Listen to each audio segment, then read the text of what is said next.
The underpinning core ideology that we are fed in the West is that we are competitive, selfish, that this is human nature. You know, that is in many ways the religion of neoliberalism. That's where it comes from. You think you know what it is to be human, but you don't. Yeah. All you know is how a human behaves in a power over paradigm. But what if you were to plug that human being into a completely different paradigm?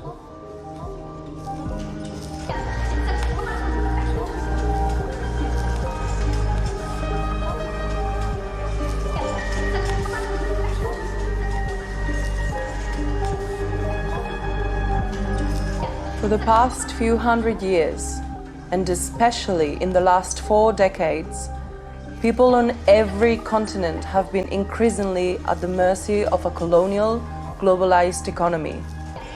We've been imprisoned in a consumer society in which our needs are met by distant, anonymous corporations, in which external ideals of success are imposed upon us. This competitiveness that you have to prove yourself by how much faster you can climb and push down the others, and it's been a deformation of the human spirit, I do believe.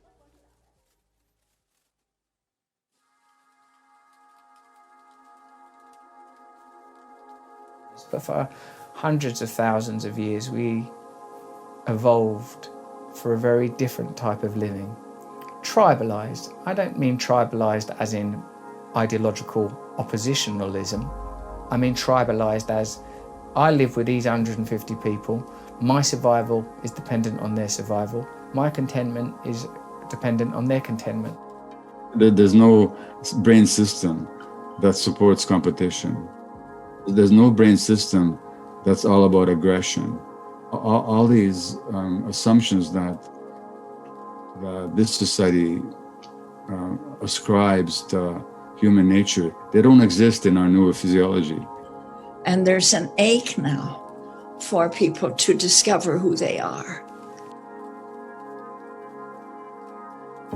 We human beings didn't evolve for a hyper-individualized, competitive way of being. For most of our time on this planet, we lived in collaborative, intergenerational communities, deeply connected to the land and the waters that sustained us. This is why you can now see across the world, people who've been pushed into this unnatural, high-rise way of living, disconnected from each other and from the earth. They're now developing a natural and almost biological hunger for community and connection to nature. I see that the more interest among young people about the farming and moving, especially moving outside of big cities, because they are very, very hungry for communal bonds. So I see something very important is happening here. And the young people in Brazil are already showing that they want this ecological future and local future, locally based and deeply weaved within territory to exist. And they came together within a movement that we called localization.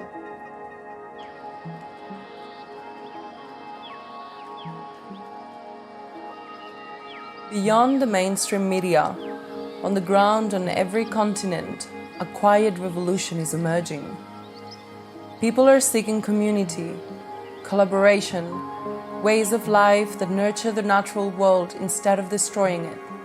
Farmers' markets, small business alliances, transition towns, mutual aid networks, community banks, agroecology schools, alternative education, permaculture, eco-villages, and more. Collectively, these diverse initiatives demonstrate a new path forward for humanity.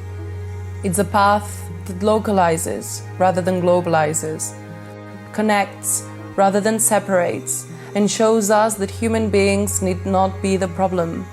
We can be the solution. We are facing an emerging global civilization and the danger of global monoculture. And it is this danger that can be countered by the localization movement. It is localization that can enable the emergence of diversity, identity, autonomy, and resilience.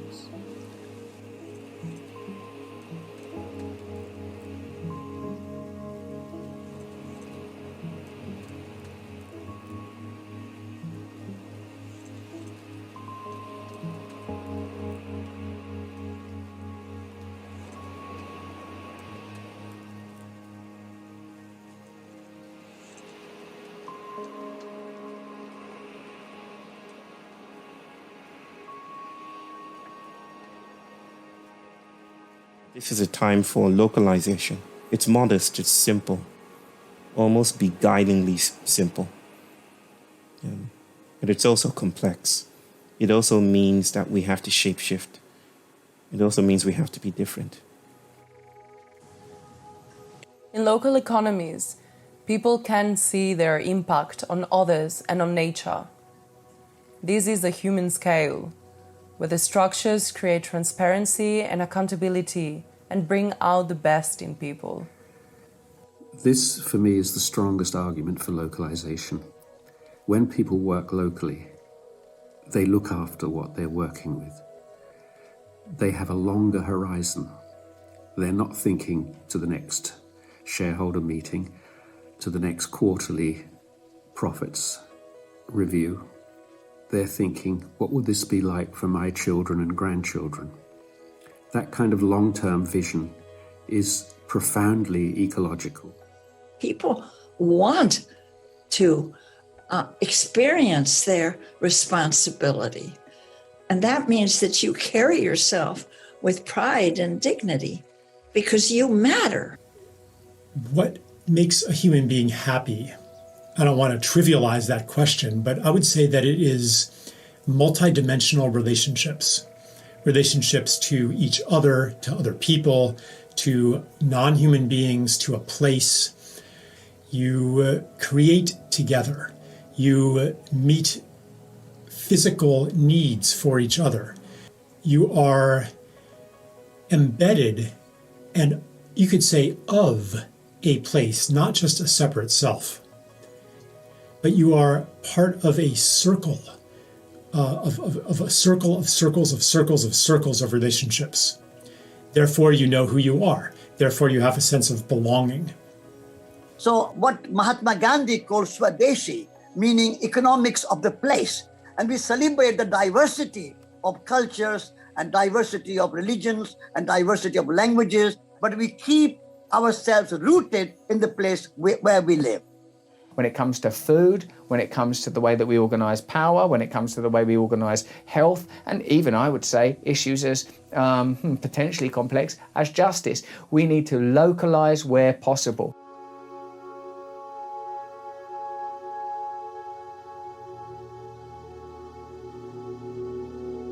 Thanks to globalization, the food we eat travels thousands of miles. Shrimp from Scotland is shipped 6,000 miles to Thailand just to be peeled, then shipped back to be sold in the UK. Meanwhile, countries routinely import and export huge quantities of the same product. In 2020, Germany was the world's second largest importer of milk and also the world's second largest exporter of milk. That same year, the US imported $3.5 billion worth of beef and exported $3.75 billion worth. Many countries engage in this kind of redundant trade. This is insanity in an era of climate chaos, but global trade rules actually encourage it. All the international maritime and air transportation, the emissions from this are not accounted by any country. Just think of all those vessels with all kinds of commodities from China to everywhere, from mining, with soy, with oil, with liquefied gas. those emissions are nobody's emission, because one of the key assumptions of the climate policy is that you cannot harm trade.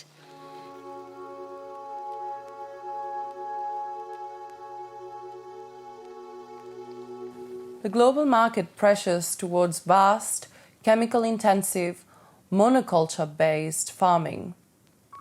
These monocultures actually produce less food while eliminating biodiversity and destroying small farmers. Local markets, on the other hand, require a variety of different products, and so they unleash the productive and truly regenerative power of small-scale, diversified farming.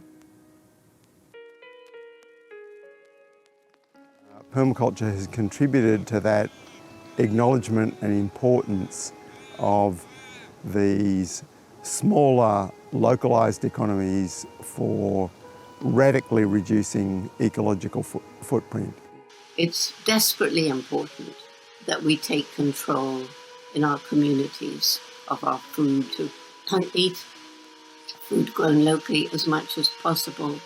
Saving seeds, learning from our nature, learning from farmers, we can grow enough food to feed all of India twice over by conserving biodiversity, regenerating the soil, regenerating the water, and healing the broken climate cycle.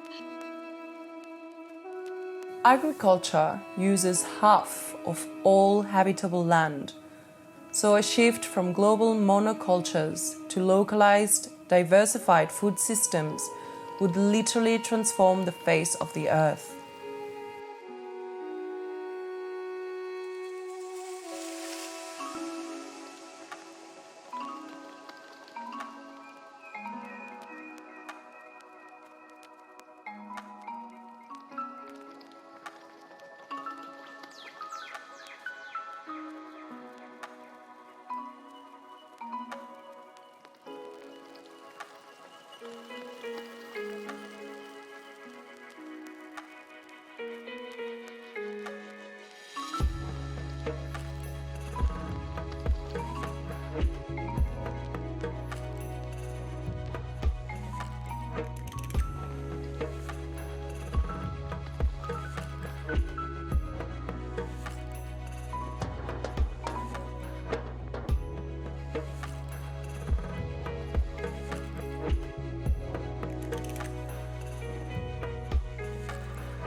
As people recognize the multiple benefits of local food economies, community initiatives are springing up across the world.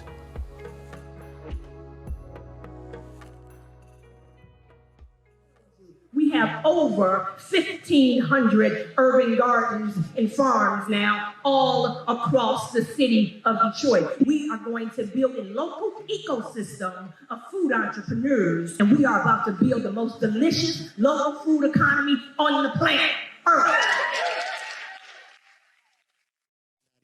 Ici, nous apprenons à produire les fruits, nous apprenons à produire le poisson, nous apprenons à produire le maïs, etc.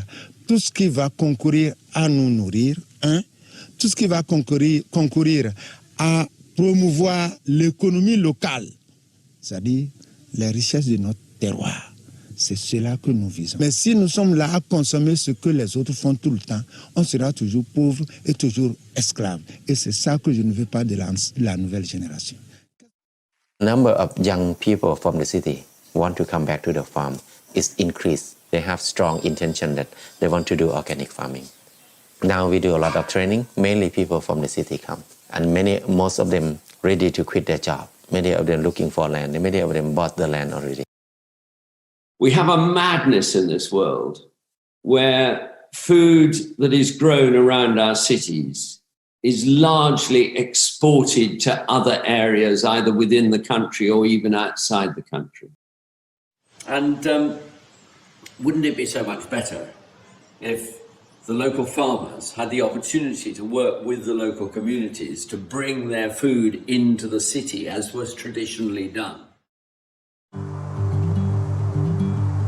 Bristol was once fed by peri-urban horticulture projects, like suburban market gardens, basically. Since '85, the amount of land given to this kind of agricultural production, suburban horticulture, has declined by almost 30%. In this country, it's really difficult for farmers, especially kind of new entrants to farming, to get access to land. So Bristol Food Producers is running a scheme of land matching where it tries to get people who want to have access to land to apply through Bristol Food Producers, and then it tries to match people with available land. We take pleasure in our day's work here and enjoy turning out plate food and watching people enjoy it, knowing that we know Patrick that's growing the mushroom that's on that plate. To use the products in the shop and to sell them, but also to celebrate the Bristol food movement, which is amazing. My name is Nelson Muzingwa. I'm a smallholder farmer in the Shashe block of farms.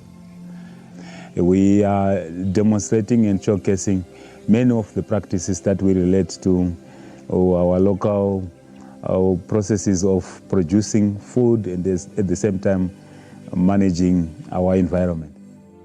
We believe it is a movement that is connecting different people in many different communities. They cannot survive in isolation. They would like to connect for them to be able to participate meaningfully and effectively in the politics about food system.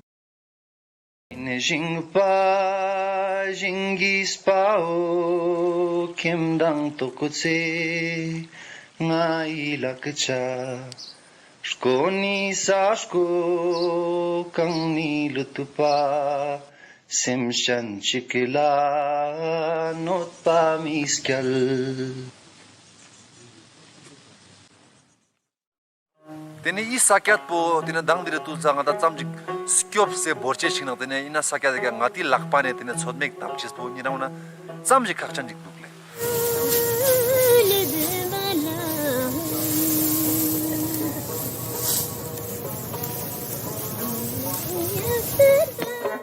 ngata ji la si cho na ta yon tan ji ge te no ka ngati abi me ka ngata lof si os no galal kalte zo to ngati skyop mar skyop na to ngati tor cha galal o to tor na te ne ngati yon che se ne chugu na ngati chang la das pa yin ze te ta che shi met pa.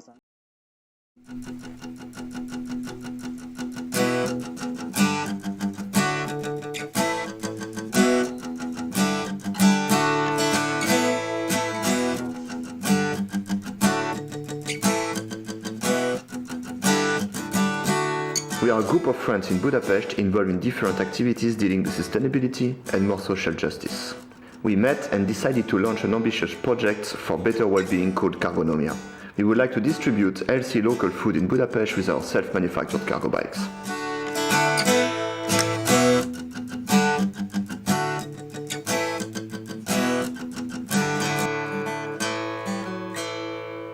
We bring all that foods and also eggs, beers to Cargonomia in the city center of Budapest. From there, we distribute it to people in Budapest with our cargo bikes made in Tiklonomia.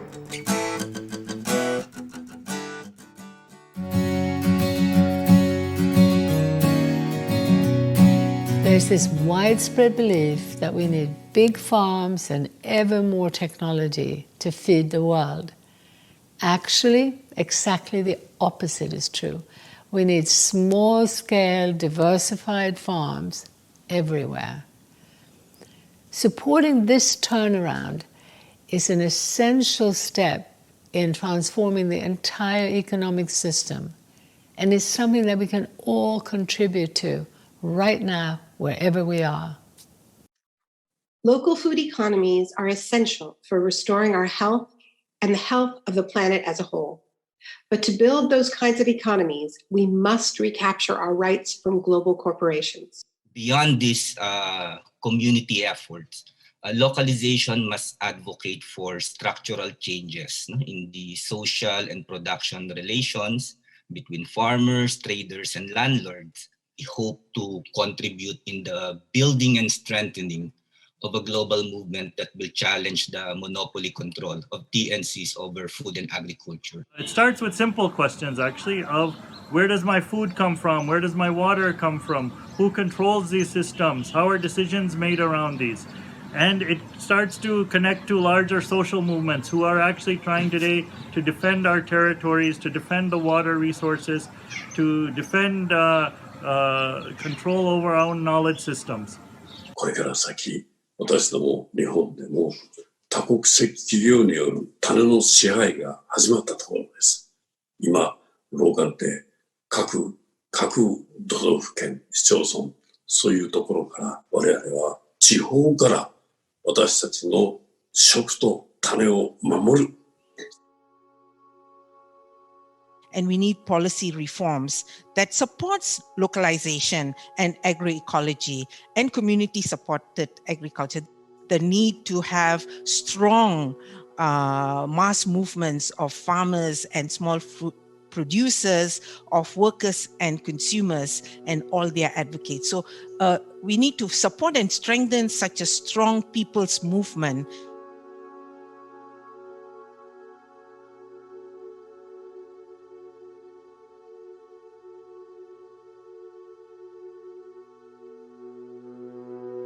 How is it that we have allowed control of our food systems and our entire economy to be put into the hands of giant global institutions? So from the time of colonization, there was historical structuring or reorientation of domestic agriculture and food production towards sources of cheap raw materials for the industrial needs of the colonizers. So it continued with the neoliberal globalization of the past 4 decades. And they've used instruments like WTO, bilateral agreements, FTAs, as well as restructuring required by the international financial institutions such as World Bank and IMF.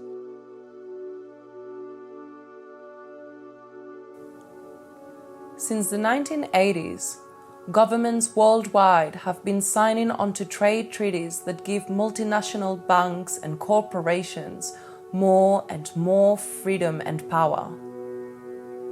These treaties now even allow corporations to sue governments for any social or environmental protections that might threaten their profits. This makes a mockery of democracy. You know, what did globalization do? It tore down all the rules that allowed justice in society, democracy in society, equality in society, tore it all down and made it all possible to accumulate. So you get the tech billionaires emerging. You get the BlackRocks and the Vanguards. And this year, BlackRock is 9.5 trillion. 9.5 trillion in a decade. They own the media. They, of course, own the whole financial infrastructure. And so basically almost any aspect of our life today is dominated by these global corporations. And what's so terrifying about it is that they are structured legally with one mission above all, which is to increase shareholder profit, shareholder value as fast as possible.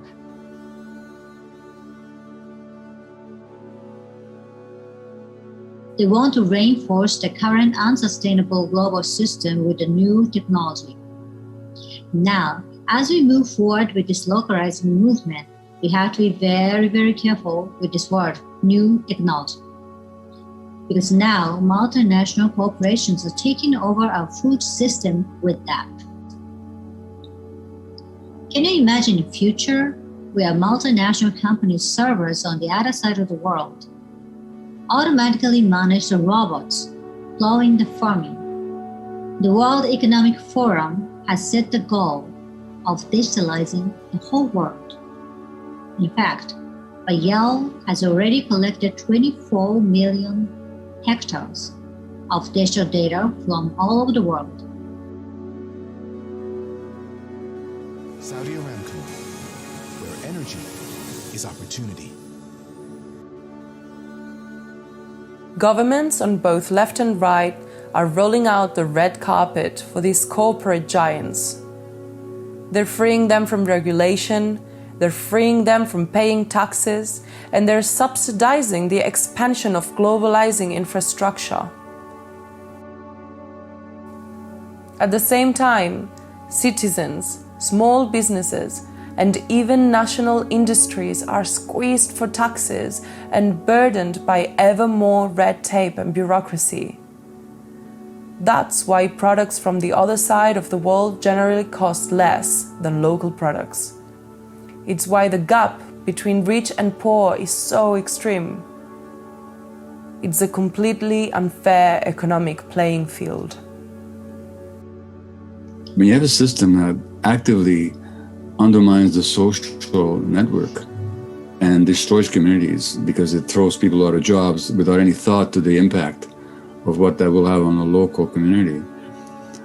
When a Walmart can come in and completely obliterate small local businesses, that has huge impact on people's connection to each other and therefore on their health. One of the many reasons that the technological expansion in the West and now all over the world of the last few centuries is so toxic is that it has been intimately linked with the destruction of community. And this is a breeding ground for all kinds of insecurities. According to Facebook's own research reported by the Wall Street Journal, their platforms make body image issues worse. So if you look at the statistics and the number of people that are lonely, they've gone way up in the last 30, 40 years. Real epidemic of mental health conditions amongst the youth, increased youth suicide, depression, anxiety, all of which actually reflect the consequences of a system that denies children's developmental needs and fails to provide children or adults with a healthy, connected environment. Ultimately, these corporations only get their power by having to push down the actual deep instinct in every human being, every human infant that's born, to love, to be connected, to be part of community, to be part of life. But they have to actually stop that from growing. But people themselves want nothing more than to be part of community, part of life, to feel desired within their community and to feel that they're making a meaningful difference to others around them. But will it lead to wage rises? We've assumed so before, wrongly. The majority of people are getting poorer. Governments are getting poorer. And even CEOs are running faster and faster in fear of losing their jobs in a merger. So why is anyone still going along with this globalizing madness? The system has become so vast, so global, that it's almost impossible to see its contours. And no one has been charged with stepping back to look at the big picture. Instead, economic pressures have been demanding ever more specialization and ever more narrow perspective. So this means that the problem is not so much about evil, greedy people in charge. It's much more about a lack of awareness, about ignorance, from the grassroots to the very pinnacle of power. This is actually quite good in many ways, because the antidote to ignorance isn't complicated. It's about raising awareness.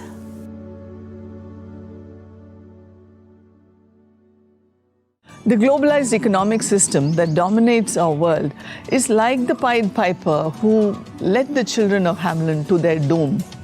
With its enchanting glamour of media, consumerism, and big business, globalization has led us to so many crises like climate change, ecological disasters, widening gap between the rich and the poor, and increasing social violence and illnesses of all kinds. What gives us hope is the millions of deep thinkers and their initiatives that promote localization as a major systemic solution that we need to arrest our civilization's free fall to disaster. When we think local and we consume local, it makes for a healthier planet, because the ripple effect it causes and this community spaces that it creates is just beautiful. I'm trying to shift away from contributing to the fossil fuel economy in any way possible.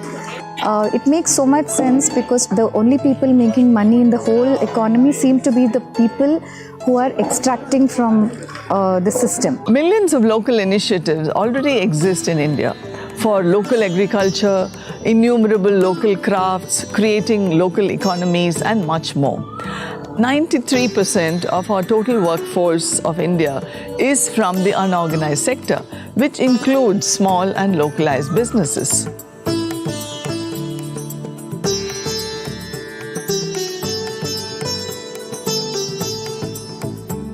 Gandhiji said, India needs production by the masses, not mass production.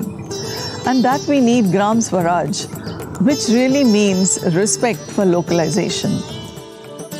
India is a country that still has over 20,000 varieties of rice, over 1,000 kinds of handlooms, over 120 major living languages, and we have diversity of all kinds.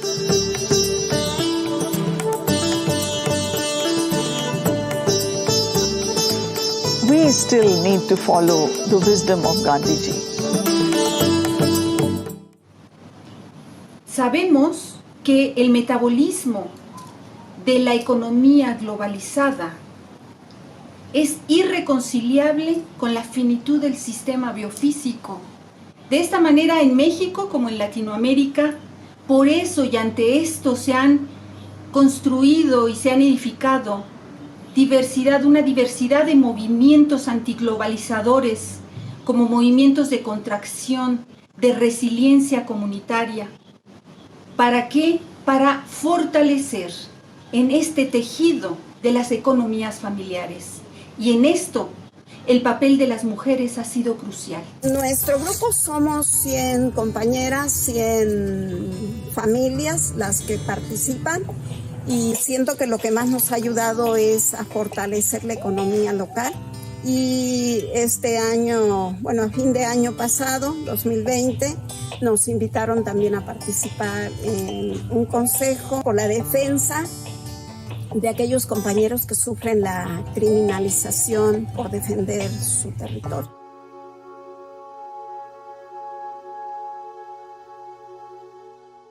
Worried customers have been snapping up everything in sight. Store shelves nationwide are dwindling or totally empty. We needed a pandemic to show us how resources need to actually flow and how localized action can create amazing local responses based on a new relatedness. In an emergency, we're kind of hardwired to help each other. And small-scale approaches are a very effective way to build relationships of trust and meaning while serving needs.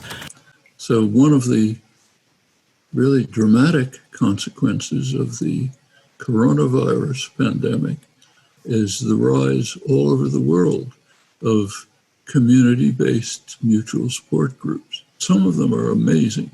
At the same time, there's a growth in response to the longer-term crisis of neoliberal capitalism, which has been devastating for 40 years.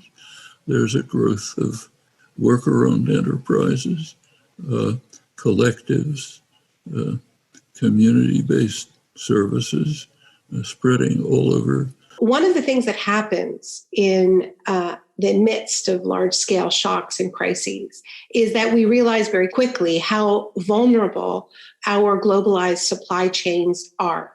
And in the rocky world of climate chaos, we're seeing many more examples of this. Localization in this context is survival. We will be facing more shocks, more novel viruses, more cataclysmic storms. Our communities must prepare by becoming more self-sufficient, more able to provide for our basic food, energy, and medical needs. Self-sufficient is not the same as isolated or parochial or insular. I'm an internationalist, but more sturdy, more ready, and more resilient communities is what we need for when the next shock comes.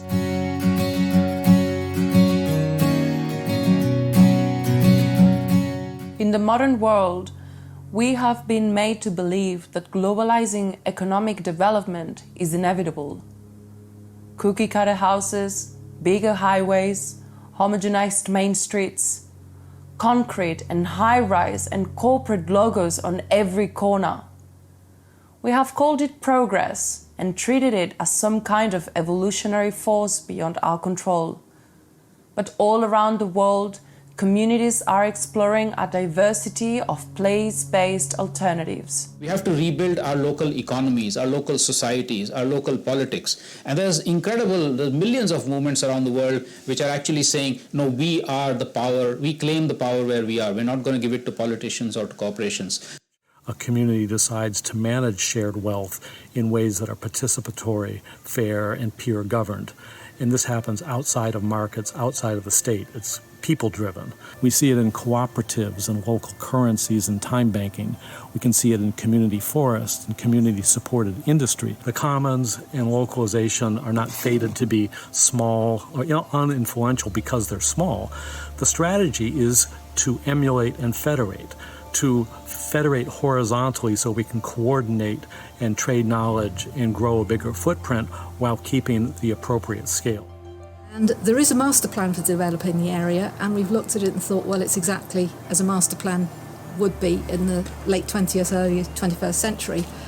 And we as a community have come together and thought we can do better than this. So what we're looking at is how we can co-design a neighbourhood that's going to answer the questions of growing inequality, climate change, and poor design and fragmented communities. We like to think of the transition movement as being a movement of communities who are reimagining and rebuilding the world, and they do so with a particular focus on localization.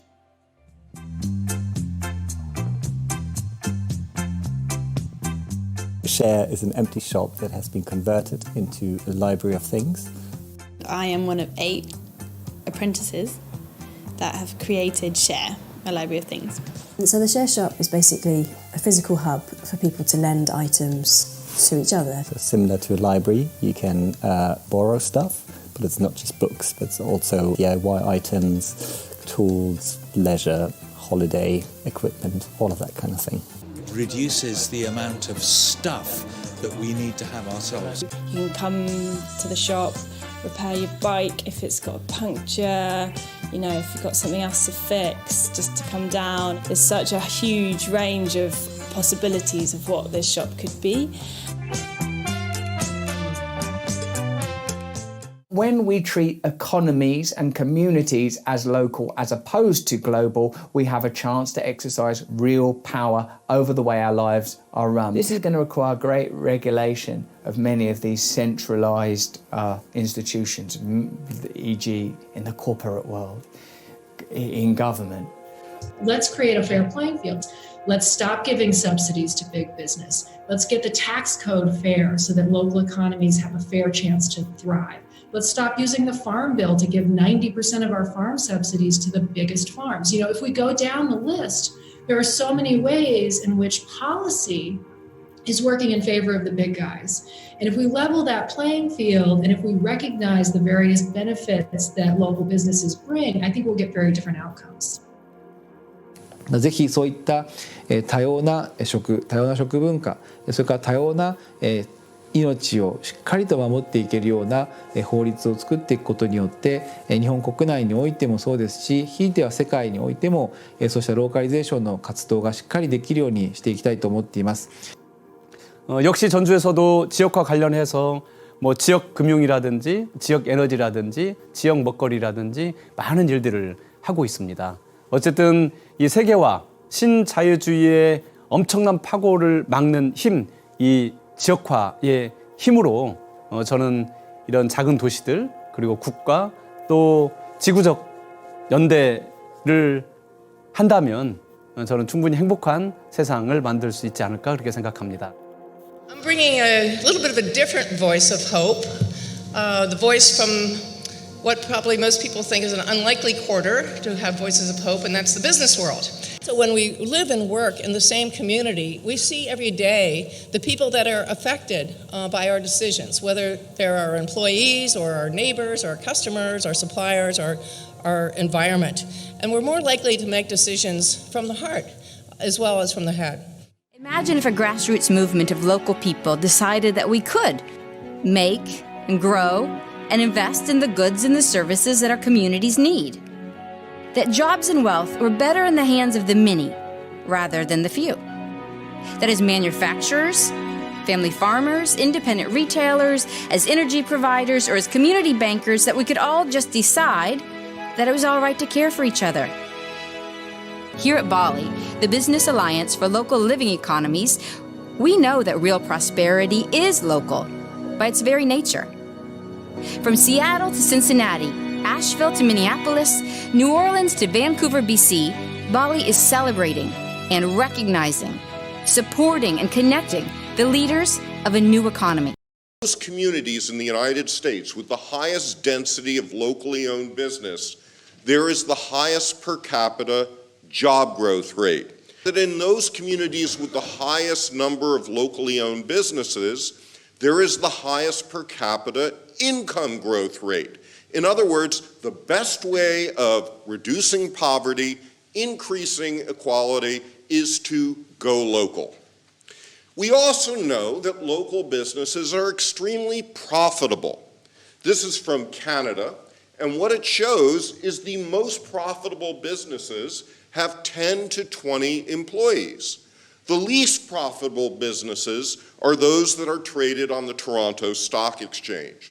How can we get the 99% of us to start putting money into great local businesses? Because if we do, we unleash not only great local economies, but we take the fuel out of the monsters of global capital.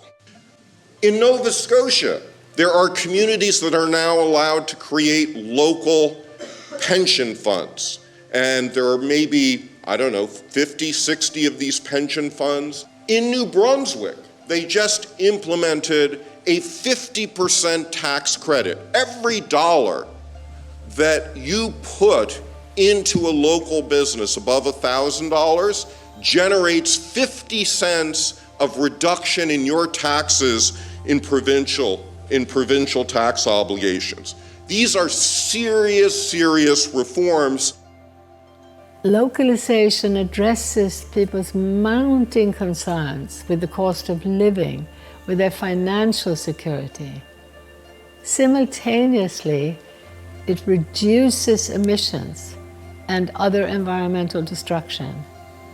It's a vision that bridges social and environmental issues, the rural and urban divide, and the political left and right. It's a unique opportunity to build a broad-based movement that could bring about fundamental systemic change. And I think we're seeing that a lot of pushback, a lot of people pushing more to the right in their politics right around the world is this cry out for more empowerment at a local level. They're sick of these decisions being made by corporations that are thousands of kilometres away from their own region, where they understand the nuance and what's required in their particular community. So the more that we can localise and give people back that power at that local level, I think we're going to see huge changes, not only environmentally, but also to the social fabric of what we're creating.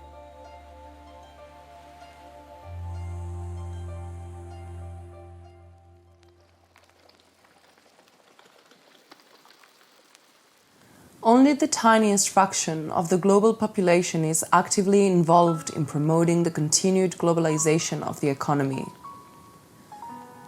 By contrast, those working for a fundamentally different future can be numbered in the hundreds of millions. Se pravi, prišli smo do mejnika, ko se bo treba resnično odločiti, v katero smer bomo šli, govorim v imenu človeštva, ali v smer, ki je človeku dana, torej k obdelovanju zemlje, k samooskrbi, k prevzemanju odgovornosti za naša lastna življenja, ali pa v smer, ki nam je ponujena, torej v globalistično, kapitalistično družbo.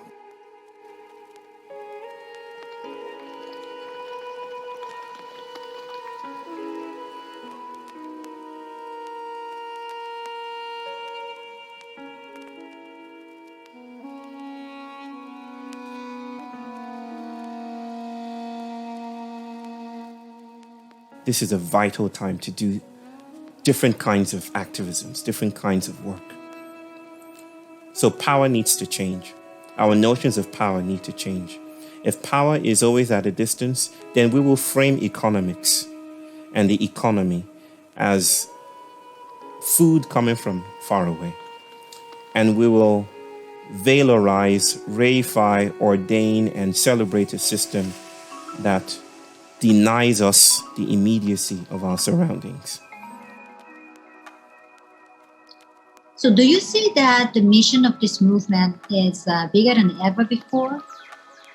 Let's keep moving for localizing the whole world so that one day we can brag to our children or grandchildren that we did not give up at the critical moment to protect their future and our planet. And in Brazil, we say decolonizing our imagination. Stop thinking that industrialization is the only way to go and technology is the only way to go. There are other ways of living that it's going to make us maybe even more happy. We have to take a stand for what we are recognizing as important and essential to our full human beingness.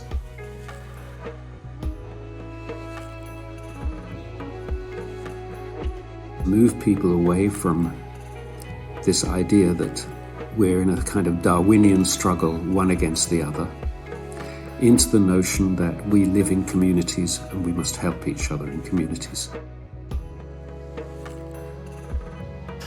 I'm not saying let's smash down cities and throw our iPhones out the window, let's keep them, but let's not prioritise the continual commodification and the continual advancement of consumer goods as the dominant idea for our life. "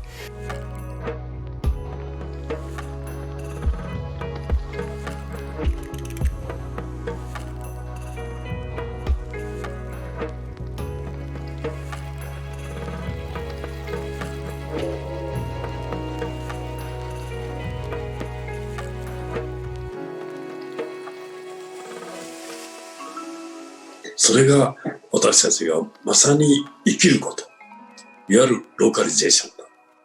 それが始まったと私どもそう思っています。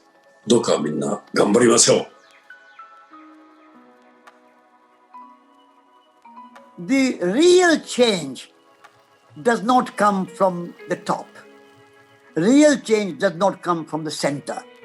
Mahatma Gandhi did not work from the House of Parliament or President's house. Martin Luther King did not come from the White House. We have to focus on building grassroots movement stronger and stronger and stronger, and that is the future for the local economy and human scale paradigm. Economic localization aligns with fundamental principles of life. It protects and restores biodiversity, and it answers our deep, innate human need for connection. It's an unstoppable force.